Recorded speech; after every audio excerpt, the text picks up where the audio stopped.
bel og'rig'i, bo'g'in og'rig'i yoki bo'lmasam artritdagi og'riqlar, bo'yindagi osteoxondrozlar, grijadagi og'riqlarda oson xalos bo'lishni bilarmidingiz? Undan tashqari tizza og'riqlarida uy sharoitida juda oson yo'li bor. Men hozir shu yo'lini aytib o'taman. Faqat sizga asalga yoki tuzga allergiyangiz bo'lsa, ushbu gigiyenani qilmaganligingiz ma'qul.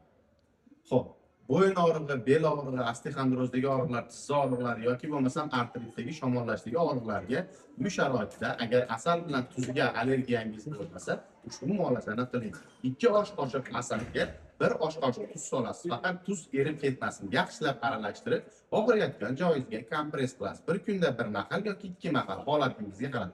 Og'riq o'ta qattiq bo'ladigan bo'lsa 2 mahal, agar og'riq yumshoqroq yoki doimiy og'riq bo'ladigan bo'lsa 1 mahal. 7 kun shu muolajani qilasiz, inshaalloh og'riqlaringiz yengillaydi va sizdagi osteoxondrozni ushbu tuz o'ziga tortib oladi. Video manfaatli bo'lgan bo'lsa videoga like bosing va videoni hamma yeri og'riydigan do'st birodarlarga yuborib qo'ying.